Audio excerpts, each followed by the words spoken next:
Class बच्चों, आज मैंने आप लोगों को आज के लेक्चर में काउंटेबल से रिलेटेड एक दो थ्योरम्स करवाने हैं, कुछ एग्जांपल्स करवानी है और अनकाउंटेबल का थोड़ा सा कॉन्सेप्ट देना है। सबसे पहले देखिए, आज के लेक्चर में आपके पास क्वेश्चन नंबर 1 है। बेसिकली ये थ्योरम भी है, क्वेश्चन भी है। इसमें आपसे कहा हुआ है कि अगर ए कोई भी काउंटेबल सेट हो and suppose there is a given function mapping A onto a set B, और आप लोगों को एक फंक्शन दे दिया गया है जो कि मैप कर रहा है ए को बी पे, कौन सी मैपिंग के साथ, ऑन टू मैपिंग के साथ।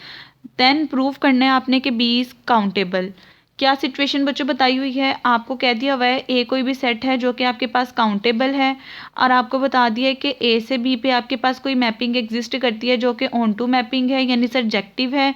इन दोनों कंडीशंस को यूज़ करते हुए आपने ये चीज़ शो करवानी है कि आपका बी काउंटेबल है। अब देखें, इसके सॉल्यूशन में सबसे पहले लिखा है given that A is countable. A is countable का क्या मतलब है, ए की एन के इक्विवेलेंट होगा, क्योंकि काउंटेबल का मतलब यही होता है कि उस चीज़ की एन के साथ बाइजेक्शन एग्जिस्ट कर रही है। तो अगर ए काउंटेबल है, उसकी एन के साथ बाइजेक्शन एग्जिस्ट करेगी। और सेकंड आपको बता दिया है कि एक फंक्शन एग्जिस्ट कर रहा है ए से onto a set B, यानी ए से बी पे एक ऐसा फंक्शन एग्जिस्ट कर रहा है जो कि सर्जेक्टिव है। आपने ये चीज़ शो करवानी है कि आपका जो बी सेट है वो काउंटेबल है। अब देखें, ए काउंटेबल है, बी को आपने शो करवाना है। अगर आप ये चीज़ शो करवा दो कि बी की जो आपके पास ए के साथ कोई ना कोई फंक्शन के साथ बाइजेक्शन बन रही है, अगर हम बी की बाइजेक्शन शो करवा दें, एफ तो पहले बच्चों यूज़ हो चुका हुआ, चले मैं लेट कर लेती हूँ एच। यानी कि देखिए, मैंने ए सेट काउंटेबल है, बी को काउंटेबल शो करवाना है। अगर मैं शो करवा दूँ कि बी इक्विवेलेंट है ए के, यानी बी की कोई ना कोई बाइजेक्शन बन रही है ए के साथ, तब हमारा सेट जो बी होगा वो भी काउंटेबल हो जाएगा। यही बात यहाँ पे लिखी हुई है, to prove B is countable. अगर आप बी को काउंटेबल शो करवाना चाहते हो, आप क्या करो, बी का ए के साथ कोई ना कोई फंक्शन डिफाइन कर दो और उसका फॉर्मूला बता दो। अगर ये फंक्शन डिफाइन करने के बाद ये फॉर्मूला आपके पास 1 भी हो जाए, ऑन टू भी हो जाए, देन आपको हो गया कि आपका बी भी क्या हो गया है, काउंटेबल। क्योंकि इस कंडीशन के अकॉर्डिंग बी ए के इक्विवेलेंट आ जाएगा और ए काउंटेबल है, तो जो सेट उसके इक्विवेलेंट होगा वो भी काउंटेबल बन जाएगा। तो देखें, बी को काउंटेबल शो करवाने के लिए आपने कोई एक फंक्शन इन जर्नल लेट कर लिया है, एच कोई बी से ए है। और एच आपने कैसा फंक्शन लेट किया बच्चों, ये याद कर लेना। जब कभी कोई एक सेट आपको काउंटेबल दिया जाए, दूसरे को उसके रिस्पेक्ट से काउंटेबल शो करवाना हो, तो उसके रिस्पेक्ट से जो फंक्शन लेट करते हो वैसा फंक्शन लेट करते हो। H of B is the least element of F inverse B. ये आपने एच ऑफ बी एक ऐसा सेट डिफाइन कर दिया है जिसके अंदर सारे के सारे इस वाले सेट के ऑपोजिट के लीस्ट एलिमेंट आते हैं, छोटे एलिमेंट आते हैं। एफ इनवर्स बी का क्या मतलब है कि ए बिलोंग्स टू ए के लिए F of A equals to B हो। देखिए, आपके पास कोई भी एक फंक्शन ए से बी था जो हमें गिवन था, उसका मतलब ये होता है कि ये ए को किस पे मैप करता है, बी पे।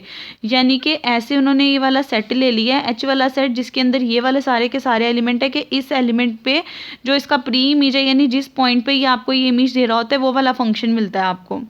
ये फंक्शन आप लोगों ने याद कर लेना है। अब आपने इस फंक्शन को शो करवाना है, ये 1 है और ऑन टू है। अगर ये 1 ऑन टू शो हो जाएगा, देन आपका जो बी है वो इक्विवेलेंट आ जाएगा ए के, बी ए के इक्विवेलेंट आ जाएगा, तो बी भी काउंटेबल शो हो जाएगा। अगर आप गौर करो, एच ऑफ बी जो है बेसिकली इन सारी कंडीशंस के बाद किस पे मैप आपके पास कर रहा है, बी पे। यानी कि इस कंडीशन के अकॉर्डिंग जो उसके अंदर इनपुट दोगे वही बच्चों आउटपुट के तौर पे आपके पास मैपिंग में आ जाएगा। अब आपने सबसे पहले शो करवानी है, ये मैपिंग आपके पास 1 है। 1 के लिए कोई से 2 एलिमेंट ले लिए हैं, सेट के 2 एलिमेंट ले लिए हैं, तो ये वाला सेट किसके इक्वल होगा, least element of F inverse B. ये वाला एलिमेंट किसके इक्वल होगा, least element of F inverse C. अब बच्चों, ये नोट्स में 2 स्टेप एक्स्ट्रा किए, आप इसे नहीं करोगे। आप कहोगे कि ये एच ऑफ बी है, यानी इसका लीस्ट एलिमेंट है, ये किस पे मैप करेगा, बी पे, अकॉर्डिंग टू द डेफिनेशन। इसी तरह ये एच ऑफ सी है, least element of F inverse C है, ये किस पे मैप करेगा, सी पे। देखें, 2 फंक्शंस के इमेजेस इक्वल रखे थे, उनके प्री इमेजेस इक्वल आ गए, इसका मतलब ये आपके पास 1 हो जाएगा। अब 1 हो गया, यानी इंजेक्टिव प्रूव हो गया है। अब आपने इसे सर्जेक्टिव यानी ऑन टू प्रूव करना है।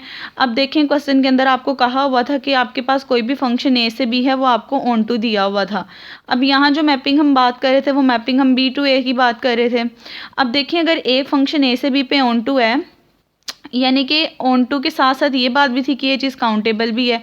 अगर आप यहाँ पे एच ऑफ बी की बात करो, तो बच्चों एच ऑफ बी जो बेसिकली है वो ए के अंदर कंटेन करेगा, क्योंकि ये क्या चीज़ होती है कि F of A equals to B होता है, यानी ये फंक्शन अपनी रेंज पे मैप करता है, यानी इसकी कोई डोमेन इसके अंदर दोगे वो इक्वल भी आ सकता है, वो उसके अंदर कंटेन भी कर सकता है।